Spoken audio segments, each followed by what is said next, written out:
There is a photograph taken in rural Tennessee in 1923 that most Americans have never seen. It shows a woman named Dora Silcox standing on the porch of her farmhouse. On the table beside her there are three things: a jar of raw milk, a bundle of dried sassafras root, and a clay jug with a cork stopper.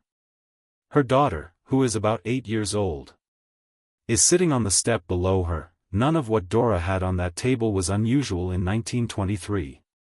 Every farm family she knew had the same things, or something close to them. She used that sassafras root to make medicine, and the drink her family had been calling root beer for 2 generations. The raw milk went to the neighbors down the road 3 times a week. The jug held something that helped her husband through a bad winter without a single doctor's visit. By the time Dora's granddaughter was born, all 3 of those things had been restricted, regulated, or outright banned by the United States government. This is the story of 15 things ordinary American families did every day, that the government decided they could no longer be trusted to do for themselves. In the next 22 minutes, I am going to walk you through 15 of them. Some will surprise you. A few might just stay with you. By the end, you may understand your grandparents better than you ever have. Trick 1: Sassafras root beer and medicine. For nearly 300 years before 1960, the root bark of the sassafras tree was one of the most common household medicines and flavoring agents in America. Native to the eastern woodlands, it grew wild across Appalachia, the Ozarks, and the Atlantic coastal states. Every child who grew up in those regions before the mid-20th century knew the smell of it, a warm, sweet, slightly spicy fragrance that came from the roots when you snapped them. Frontier families used sassafras tea as a spring tonic, brewed to thin the blood after winter. They used the bark to make the original root beer, a fermented, slightly alcoholic drink that had been sold at American drugstore counters since the 1850s. Mothers gave sassafras tea to children for fever. Grandmothers added it to poultices for skin complaints. It was as ordinary as mullein tea or boneset.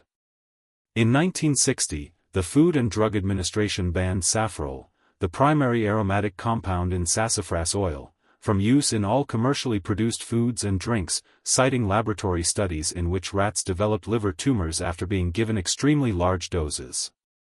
The doses used in those studies were the equivalent of a human drinking 32 bottles of root beer every day. The ban went into effect regardless. Trick 2: Selling raw milk directly to neighbors. Before pasteurization became universal, nearly every family in rural America that kept a dairy cow sold or traded milk to the neighbors. It was not a commercial operation. It was how communities worked. A family with 2 cows had more milk than they could use. The family down the road had none. The exchange was direct, personal, and had been going on for as long as anyone could remember. Raw milk, milk that has not been heated to kill bacteria, was the only kind of milk that existed in most of rural America before the 1920s. Families who kept their cows clean and their milk cold had few problems with it. The spring house, the stone cellar, the cold water trough, these were the technologies that kept raw milk safe, and they worked well enough that the practice continued without major issue on millions of farms. In 1987, the Food and Drug Administration issued a final regulation mandating that all milk sold in interstate commerce be pasteurized. The commercial sale of raw milk across state lines became a federal violation. Today, 22 states prohibit its intrastate sale as well. The simple act of selling a jar of milk to a neighbor, which Dora Silcox did 3 mornings a week in 1923, is now a federal crime if it crosses a state line. Trick 3: Home distilling for medicine and winter. In the mountain communities of Appalachia, the Ozarks, and the rural South, a copper pot still was a piece of farm equipment, as ordinary as a smokehouse or a root cellar. The families who kept them were not primarily making whiskey to get drunk. They were making high-proof alcohol that had real practical purposes, preserving herbal tinctures through winter, sterilizing wounds when there was no doctor, trading for things the family needed when there was no cash to spend. The federal government first taxed home-distilled spirits in 1862 to fund the Civil War. The tax was never repealed. By the time Prohibition arrived in 1920, the legal framework to criminalize home distilling was already firmly in place. After Prohibition ended in 1933, home brewing of beer and wine was eventually legalized for personal use. Home distilling was not. Under 26 U.S.C. Section 5178, producing distilled spirits at home without a federal permit has remained a federal offense in all 50 states, regardless of whether you intend to sell it or simply use it yourself. Harlan Moore of Letcher County, Kentucky ran a copper pot still from 1912 onward. He used it for medicine. Under the law that still applies today, that made him a federal criminal. Trick 4. Selling herbal remedies as medicine. Before the Food, Drug, and Cosmetic Act of 1938, an herbalist could sell elderberry syrup for fever, echinacea tincture for infection, or valerian root for sleep without any federal oversight. These remedies had been used by American families for generations. Many of them appeared in the United States Pharmacopoeia, the official drug reference, until they were quietly removed as the pharmaceutical industry gained influence over what counted as legitimate medicine. The 1938 Act changed everything. Any product sold with a claim to treat, cure, or prevent a disease was now legally classified as a drug, subject to the same testing, approval, and manufacturing requirements as a pharmaceutical product. An herbalist who told a customer that her elderberry syrup would help with a cold was now, in the eyes of the law, making a drug claim without a drug license. The Dietary Supplement Health and Education Act of 1994 created a narrow category for supplements, but the restrictions on medical claims remained absolute. Clara Moss of Ozark, Arkansas sold elderberry tincture from her porch in 1922 for a nickel a bottle. Under the law as it stands today, those 5 words on her label, good for cold and fever, would make her a federal drug manufacturer operating without a license. Trick 5. Cyclamate, the sweetener that was in everything. Before 1970, cyclamate was in everything. It sweetened the diet sodas, the canned fruits, the salad dressings, and the tabletop sweeteners that American families used every day. It was cheap, it tasted clean, and it had been considered safe for 2 decades.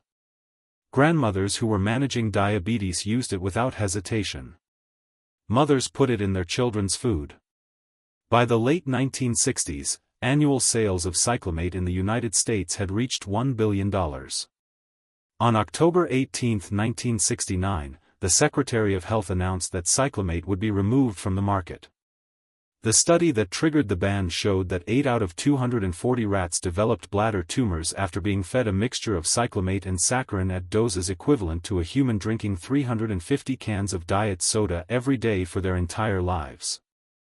The ban went into full effect in 1970.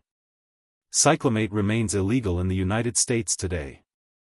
It is currently approved for use in more than 50 other countries, including Canada, the United Kingdom, and the European Union, where it has been in continuous use for 60 years with no documented public health crisis. Trick 6. Home slaughtering livestock for sale. Before the Federal Meat Inspection Act of 1906, a farmer who raised hogs, cattle, or sheep could slaughter his own animals and sell the meat directly to anyone willing to buy it. The butcher, the neighbor, the general store, the transaction was private, direct, and unregulated. This was not considered dangerous. It was simply how meat moved from farms to tables in rural America. The 1906 Act, pushed through Congress in the wake of Upton Sinclair's exposé of Chicago meatpacking conditions, required federal inspection of all meat sold in interstate commerce. The Wholesome Meat Act of 1967 extended those requirements to intrastate sales as well, effectively requiring that any meat sold commercially pass through a USDA-inspected facility. A farmer who raises a steer on open pasture, feeds it clean grain, and slaughters it himself cannot legally sell that beef to his neighbor without federal inspection. He can eat it himself. He cannot sell it. The practice that fed rural American communities for 300 years requires a licensed processing facility today. Trick 7. Selling home-smoked uninspected meat. The smokehouse was one of the most important structures on any working farm before refrigeration. Hams, bacon, sausage, and dried beef were smoked over hickory, apple, and corn cob for days at a time, producing a preserved product that would keep through a long winter without ice or electricity. And in the weeks after slaughter, farm families sold their surplus smoked meat to anyone who needed it. Elmer Whitfield of Hancock County, Tennessee was selling smoked hams at the county fair in 1935 for 40 cents apiece. He had been doing it his whole life. His father had done it before him. Nobody thought twice about it. The same 1906 Meat Inspection Act and its 1967 successor that ended uninspected livestock slaughter for sale also ended the sale of uninspected home-smoked meat. A smoked ham produced in a home smokehouse on a private farm cannot be legally sold today without passing through a USDA-inspected facility, regardless of how carefully it was produced or how long that family had been making it. Trick 8. Raw milk cheese aged under 60 days. In the farm kitchens of Wisconsin, Pennsylvania, and New England, farm women made cheese from the raw milk of their own cows and sold it at market, at church, at the general store. Soft cheeses, hard wheels, pressed farmer's cheese, these were products of real skill, passed through generations, that gave American farmhouse dairy a character that no factory could replicate. Federal dairy regulations, developed beginning in the 1940s and codified in 21 CFR Part 133, established that any cheese made from raw milk and aged less than 60 days cannot be sold commercially in the United States. The 60-day rule was based on the assumption that pathogen levels in raw milk cheese declined to safe levels during the aging process, an assumption that applies to hard cheeses but not to soft ones. The fresh, soft raw milk cheeses that Agnes Kruger of Dodge County, Wisconsin traded at the feed store in 1933, made on Monday, eaten by Friday, have been effectively prohibited from commercial sale for over 70 years.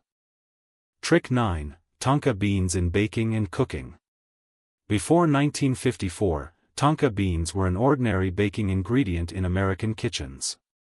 The seed of a South American tree, tonka beans have a flavor that combines vanilla, almond, and a hint of cinnamon, deeper and more complex than any of those things alone. Grandmothers who had emigrated from France, Germany, and the Caribbean brought the tradition of using them in custards, cakes, and flavored tobacco blends, and the practice spread through American home kitchens over generations. In 1954, the Food and Drug Administration banned coumarin, the primary aromatic compound in tonka beans, from all food products, citing animal studies that showed liver damage at high doses. The ban, codified in 21 CFR 189.130, remains in effect today. Tonka beans are currently used freely in haute cuisine in France, Spain, the United Kingdom, and across Europe. In America, a grandmother who grates a tonka bean into her custard recipe is violating federal food additive law. Trick 10. Colloidal silver as a home remedy. Before the development of commercial antibiotics in the 1940s, colloidal silver, silver particles suspended in water, was used as an antimicrobial agent in American homes and by American physicians. It appeared in medical catalogs. Pharmacies stocked it. Doctors prescribed it for wound irrigation, eye infections, and other bacterial conditions. It was one of the primary infection treatments available to rural families who had no access to prescription pharmaceuticals. After antibiotics replaced it clinically, colloidal silver continued to be used as a home remedy. In 1999, the FDA issued a final rule declaring that colloidal silver was not generally recognized as safe or effective for any disease or condition. It prohibited the marketing of colloidal silver products with any therapeutic claims. The FTC has since issued enforcement actions against companies making health claims for it. The product can still be sold. The claims that were attached to it for 100 years, the claims that led Dora Silcox and families like hers to keep it in the medicine cabinet, are now illegal to make. Trick 11. Haggis and livestock lung meat. Scottish and Scots-Irish immigrants who settled Appalachia, the Carolinas, and the rural Midwest brought their food traditions with them, and one of those traditions was the use of organ meats, including lung, in sausages, stews, and the dish that came to be called haggis. Organ meats were not considered waste in those households. They were considered food. A family that slaughtered a hog used everything: liver, kidney, heart, and lung, and wasted nothing. In 1971, the United States Department of Agriculture issued a regulation prohibiting the use of livestock lungs in any meat products intended for human consumption, citing concerns about the potential for contamination during slaughter. The regulation, codified in 9 CFR 310.10, has made authentic haggis illegal in the United States for over 50 years. Scotland's national dish has been officially banned from American tables since the Nixon administration. It is not a foreign food ban. It is a domestic food tradition that American families of Scottish descent practiced for over a century, made illegal by a USDA regulation that has never been reversed. Trick 12: Selling unpasteurized apple cider at the farm stand. For the entirety of American agricultural history, farm families pressed apples in the fall and sold the fresh cider, raw, cloudy, and tart, at roadside stands, at church sales, at the county fair. It was one of the few products a small orchard could turn into cash in October. Families drove miles to buy it. Children drank it from paper cups. It tasted like autumn. In 1996, an E. coli outbreak linked to unpasteurized apple juice produced by a commercial operation in California sickened 64 people and killed a young child. The FDA responded with new juice safety regulations that culminated in the 2001 Juice HACCP rule, requiring all commercial juice producers, including small orchard cider operations, to implement a hazard analysis critical control point safety plan or apply a pathogen reduction treatment such as pasteurization, UV light, or ozonation. Farmers who sell fewer than 300 gallons per year directly to consumers with a warning label are exempt. Everyone else must pasteurize or treat. The fresh-pressed raw cider that was the standard product of American orchards for 3 centuries has been effectively removed from commercial sale. Trick 13: Open-range burning to clear and manage land. From the first European settlements through the mid-20th century, open burning was the primary tool American farmers used to clear land, manage brush, dispose of crop debris, and maintain pasture. Native American communities had used controlled burning to manage the landscape for thousands of years before that. The practice was not reckless. It was deliberate, seasonal, and based on accumulated knowledge about wind, moisture, and terrain. The Clean Air Act of 1970 gave the Environmental Protection Agency authority over air quality standards, and states began implementing open burning regulations that severely restricted or prohibited agricultural burning across much of the country. By the 1990s, most states had regulations requiring permits for open burning, prohibiting burning on high-pollution days, or banning it entirely in certain counties. The farmer who burned his fields every spring as his father and grandfather had done, not to pollute, but to manage the land, found that what had been ordinary practice for 10 generations was now subject to fines, permit requirements, and in some jurisdictions, criminal penalties. The land management technique that shaped the American agricultural landscape is now a regulatory violation in most of the country. Trick 14: Collecting rainwater on your own property. In the arid West, water rights have always been serious business. The doctrine of prior appropriation, first in time, first in right, governs most Western water law, and under that doctrine, rainwater that falls on your property may legally belong to someone downstream who holds a prior water right to that watershed. Colorado, which had one of the strictest rainwater collection bans in the country, prohibited homeowners from collecting any rainwater at all under state law for over a century, the reasoning being that the water was already allocated to downstream water rights holders before it touched the ground. The prohibition dated to the Colorado Water Code of 1861. Residents who installed rain barrels were technically in violation of state law. Colorado only partially legalized residential rainwater collection in 2016, limiting it to 2 55-gallon barrels for outdoor use only. Utah restricted rainwater collection until 2010. Washington state required permits. The practice that every homestead family considered a natural right had been made illegal in multiple states for over 100 years. Trick 15: Selling food made in a home kitchen. Before the industrialization of the food supply, a woman who made jam, pickles, bread, or pie at home and sold it to her neighbors was engaged in ordinary commerce. She was feeding her community and supplementing her family's income. No law governed it. No inspector visited her kitchen. The quality of what she produced was judged by the people who bought it. The expansion of food safety regulation throughout the 20th century placed all commercial food production under state and federal oversight. By the 1980s and 1990s, most states required any food sold commercially to be produced in a licensed, inspected commercial kitchen facility, not a home kitchen. The regulations that were designed for industrial food manufacturers applied equally to a grandmother selling 6 jars of strawberry jam at a church sale. The cottage food movement, which began in the 2000s, has pushed state legislatures to create legal exemptions for small-scale home food sales. As of 2024, all 50 states have some form of cottage food law. But for most of the 20th century, the thing that American women had done to feed their communities since the founding of the country was a commercial food violation. Dora Silcox of Tennessee lived until 1961. She was 63 years old when she died, and by then, the table on that 1923 porch had been cleared of most of what had been on it. The sassafras root was banned. The raw milk was regulated out of reach for anyone without a licensed dairy.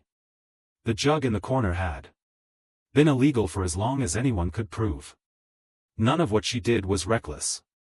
None of it was ignorant. She was a woman who knew how to take care of her family with what she had, the way her mother had, and her mother's mother before her. That knowledge accumulated over generations without anyone writing it down, because nobody imagined it would need to be written down. The government that restricted these practices did not do so out of malice. Most of the laws had reasons behind them. But the effect was the same, a way of living that had sustained American families for 300 years became, piece by piece, a legal violation. The 15 things in this video are not exotic. They are not lost arts from another civilization. They are the ordinary daily practices of ordinary American people, who are separated from us by not very much time at all. They deserve to be remembered. If you want more stories like this one, the next video is already waiting for you. Take care of yourself. And take care of your people.